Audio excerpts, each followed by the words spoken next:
Hey everyone, I'm a 40-year-old guy who grew up in a pretty big family. I'm the second of 9 kids. My older sister Lena is only a year ahead of me, and then there's this 6-year gap before the next sibling came along. After that, Mom basically had a new baby every couple of years. Because Lena and I were the oldest, we were automatically promoted to live-in babysitters and housekeepers. People used to talk about us like we were a separate team, Lena, OP, and the kids, as if we weren't part of the kid category ourselves. It honestly felt like Lena and I were 2 extra adults sharing the house with our parents. We were homeschooled, so we were there all day, every day. My mornings usually started with getting everyone else up, making breakfast, and helping the younger ones settle into their lessons or activities before I even touched my own schoolwork. Lena wasn't much of a morning person. She stayed up late, but she was on night baby duty. There was always a baby. Between the 2 of us, we handled most of the chores. We'd switch off cleaning the kitchen and tackling the endless piles of laundry. I handled what Dad called the guy jobs. Mowing the yard, taking out trash, fixing small stuff around the house. As I got older, I tried to pass down some of the chores to my younger brothers, but it was still my job to make sure everything actually got done. Once I got my license, I became the family driver, running errands, taking the kids to playdates or doctor visits, whatever was needed. I honestly lost count of how many times I played chauffeur. At night, I was the one tucking the little ones in, reading stories until they fell asleep. Back then, it felt normal. But looking back now, I realize I wasn't just a big brother, I was more like a second dad. When Lena and I became teenagers, our parents relaxed a bit. As long as the house was clean and the kids were fed, we could hang out with friends whenever. No cell phones back then. We'd just tell our folks where we were going, and as long as we showed up again the next morning, they didn't care. I moved out at 20, but I was still over at my parents' house all the time, and usually one of the younger kids was staying with me. My brother Cal practically lived with me from the time he was 14, because he and Mom couldn't stand each other. When he got into a car accident at 17, he called me first, not Dad, because I was the one who handled that kind of thing. My parents always said Lena and I had to help with the younger kids, because they were busy with ministry. I can't count the number of times I dropped everything because Mom or Dad were off counseling someone. Sorry, I'm rambling. But yeah, that's pretty much what my childhood looked like. Moving forward, I didn't really date much growing up, but when I was 25, I met Mira. We clicked instantly. Within a year, we were married. My younger siblings adored her. She's a great cook, a natural host, and somehow made our house feel warm in a way that drew everyone in. It quickly became the family hangout spot. They even started calling her Mama Mira, and honestly, the nickname stuck. We've been married 15 years now and have 2 kids of our own. But here's the thing. My mom and Lena weren't fans of Mira. Lena and Mira get along now, thankfully. But my mom? Not so much. I could never figure out exactly why, but over time, I think I got it. They both felt like Mira stole me from them. When I got married and started focusing on my own family, I stopped being as available for theirs. Dad liked Mira at first, but lately, things have gotten tense between them. Every so often, he'll remind me about my family responsibilities, like I still owe them something. Once, he even called about one of my younger brothers who had argued with Mom. He said, "You'd better get your brother straightened out and make him apologize to your mother." That was when Mira and I decided to draw a clear line. We told my parents that we love my siblings. They're always welcome in our home, but we're not their backup parents anymore. We're not stepping in to discipline their kids. They didn't take it well. About a year ago, Mira hurt her foot and couldn't walk for a while. Just as she was recovering, I was diagnosed with kidney disease, which eventually turned into kidney failure. I've had several surgeries already, and there's another one coming up soon. It's been one hell of a year, and instead of helping, my parents have made things harder. They've offered to babysit our kids, then canceled last minute because of some ministry emergency. Meanwhile, my sister-in-law in another state just had a baby, and my mom's been staying with her for over a month. My SIL keeps saying how amazing Mom has been, how she's a blessing, a godsend. Dad's even been flying out every weekend to help. Funny how that works when it's someone else's family. It still bothers me that when our youngest was born, my mom wouldn't even give us one night of help. Not one. Anyway, sorry if this post runs longer than I meant it to. I guess I just needed to let a few things out. This weekend I was talking with one of my sisters and said I just don't get why Mom and Dad treat me differently than the rest, even compared to Lena. It feels like I'm not really one of their kids anymore, and it finally hit me. They probably resent me getting married, starting my own life, and leaving their own responsibility. It's strange. Part of me feels relieved to finally understand, but another part feels deeply. With my next surgery, I can't help but wish I had parents I could actually talk to. Truth is, I feel like I just co-parented my siblings with 2 adults who were too busy to raise their own children. Update 1. Last night, I told Mira what had been running through my mind. I said something like, I think Mom and Dad have held it against me for building my own family and stepping back from theirs. And honestly, you've probably been trying to tell me that for years. I was just too slow to see it. We were lying in bed, and she reached over, brushed her hand through my hair, and said, "You're so beautiful." I started laughing, real laughing, for 10 straight minutes. It was the release I didn't know I needed. People always say she sounds amazing, and they're right. I can't even describe how much. My sister Lena got married and started her own family about 2 years after. We didn't talk for years because of a disagreement, mostly about she's deeply devoted, just like our parents. I'm still religious too, but not in the same all-consuming. For us, faith is part of life, not the entire thing. We've since made peace. We're okay now, not super on good terms. My younger sibling, the youngest of the bunch, is 22 now, so everyone's an adult at this point. The one just above them moved out a few, so there are 8 of us left. I'm close with all of them. They visit often, and they're incredible aunts and uncles to my kids. Every one of them, even Lena, has told me how wrong it is, the way our parents have treated me lately. Help with my kids. Don't get me wrong, I'm frustrated with my parents, but I don't need their help. Mira and I have a solid circle of friends, plus siblings who pitch in whenever we need it. Her parents live far away, but they help as much as they can. We're okay. More than okay, honestly. We feel blessed and supported by the people who show up. Therapy. Part of my kidney treatment plan includes therapy, and I genuinely love my therapist. She's helped me learn how to live with this illness and not let it consume me.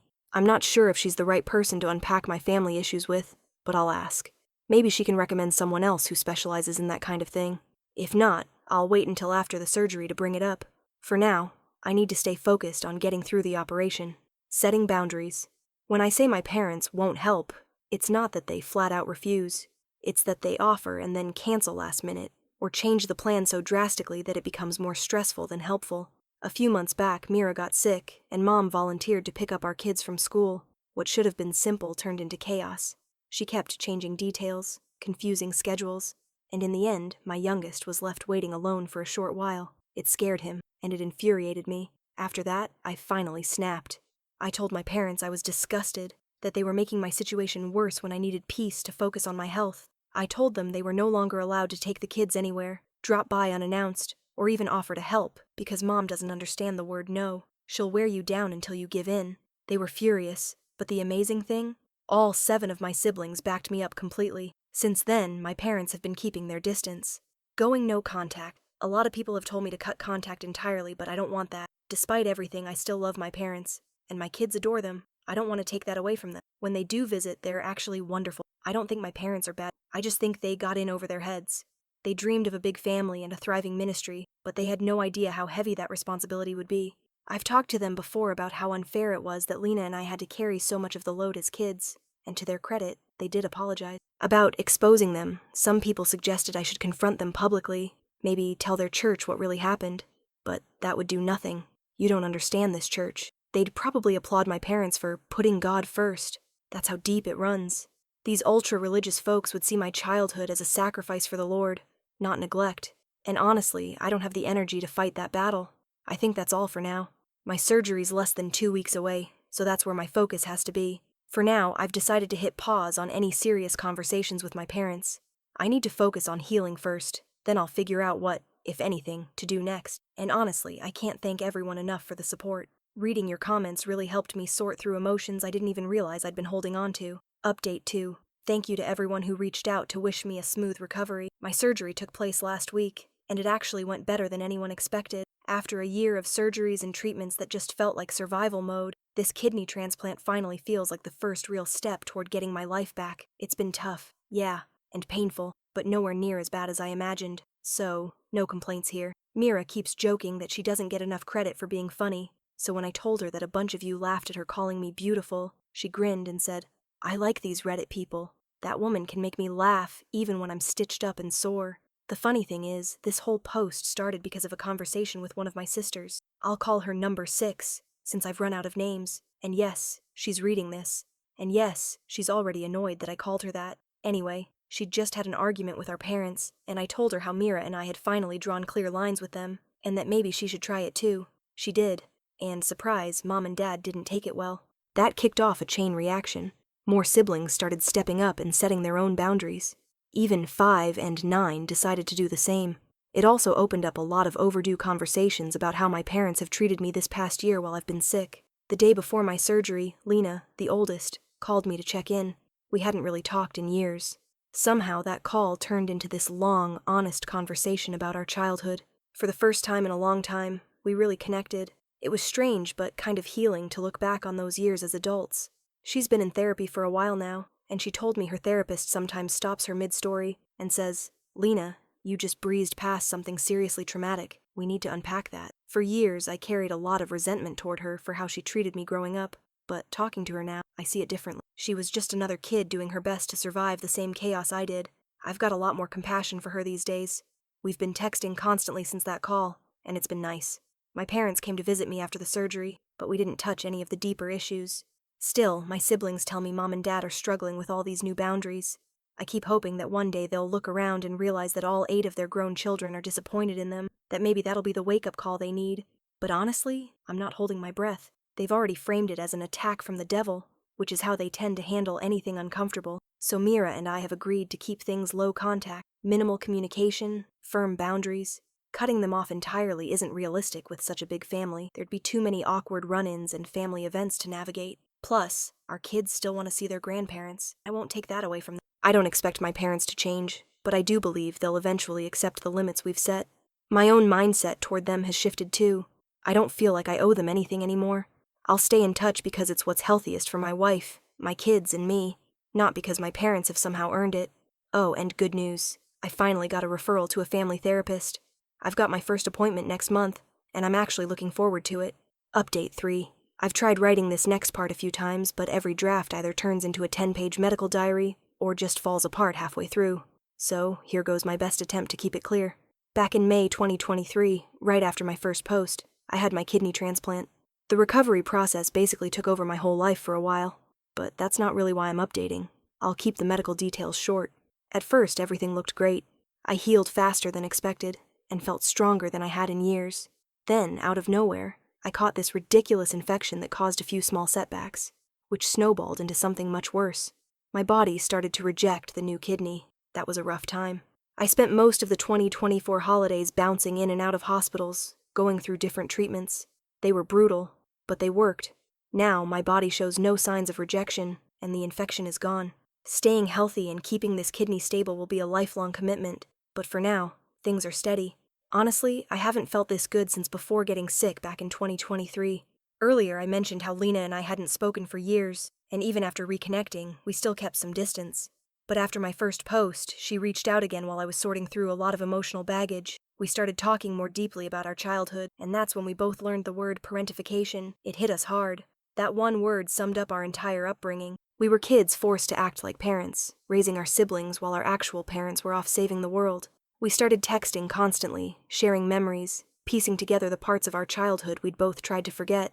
I guess you could call it trauma bonding, another term I just recently learned. And honestly, it fits perfectly. Late in 2023, Lena's family came into town and stayed for a few weeks, which gave us plenty of time to really talk things through. For years, I'd held on to a lot of resentment toward her for how she acted when we were kids, but somewhere along the way, I realized she was just a little girl buried under way too much pressure, trying to keep order in a house full of kids, desperate for any kind of control she could find. And that control, unfortunately, ended up being me. We both cried a lot that week. There were apologies on both sides, because truthfully, I wasn't always kind to her either. After all that, something shifted between us. We're closer now than we've ever been. We text or talk at least a couple times a month, and my family's even planning to visit her and her husband this summer. The kids are excited. They've become close too. Now, as for my parents, that's still complicated. My very first post here came from a place of frustration, conflict, tension among my siblings, and their complete lack of support while I was fighting through my kidney issue. Eventually, all of us kids banded together and agreed we needed to draw solid lines.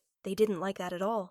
At one point, someone online said, "It sounds like you and your siblings are bullying your parents into being better people." And honestly, that might be the most accurate description. Right before my surgery, I had a very honest, direct conversation. I'd actually written down everything I wanted to say ahead of time so I wouldn't get emotional. I wasn't angry. I just laid out the facts, giving example after example of how they hadn't just failed to help, but had actually made things harder for us while I was sick. I told them I didn't need their help, and more importantly, that I didn't trust their help. Something about that moment, maybe hearing it so calmly, or realizing all of us kids were finally united, seemed to reach my dad. He didn't try to argue or deflect like usual. He just listened. For the first time, he was quiet. Over the next 6 months, they started checking in every week with short texts. Nothing deep, just, "How are you feeling?" Or, "Do you need anything?" If I felt up to it, I'd invite them to stop by. Sometimes they brought dinner. Sometimes they just stayed for a bit. When I wasn't in the mood, they didn't push. It wasn't perfect, but it was progress. And the fact that they respected the boundaries I'd set meant a lot. Then, slowly, things began to change. For real this time. I honestly think someone showed them my post. My siblings all knew about it. And maybe seeing those outside comments, reading what strangers had to say, hit them harder than anything I ever could have said. So, if you were one of those people who called them out, thank you. Not long after that, my parents actually left their church. None of us saw that coming. Mom started reaching out to each of my siblings one by one, asking for examples of how she'd let us down, and then she listened. Like, really listened. No defensiveness, no excuses. Around the same time, the youngest of my siblings finally moved out, and that seemed to shift the whole dynamic at home. Somewhere during 2023, things just started getting better. Mom and Dad began showing up to family events, spending more time with my kids, and I noticed them trying, not just showing up, but putting effort into connecting. I told them that if they truly wanted to be part of their grandkids' lives, they had to do it on the kids' terms, find out what they like, not just drag them along to what they enjoy. To his credit, my dad dove into one of my oldest's hobbies and got completely hooked. The two of them have bonded over it in a way I never expected. Mom found a local spot she and my youngest both love, and now it's become their special place. It's not perfect, far from it, but it's something. They're finally forming real, healthy relationships with their grandkids. Mira and I still keep our guard up, but for the first time, we're cautiously hopeful. As for me, emotionally, I've reached a place of quiet distance. When I was a teenager, I read Ender's Game and remember connecting so deeply with Ender, the way he was always pushed into impossible situations, knowing the adults wouldn't step in to save him. He had to win alone, or not at all. That's how my childhood felt. For most of my life, I didn't have backup. It was just me, and later, Mira. But I've built my own support system now. Friends, siblings, my wife. It's enough, more than enough. I'm grateful that my kids get to experience good grandparents now, but I've accepted that I'll never have that kind of deep, meaningful conversation with my parents. Not about my feelings, not about what I went through, and that's okay. On the hard days, I have Mira. I have my friends. I have peace. And honestly, that's more than I ever thought I'd have. Anyway, I'll stop here before I start rambling again.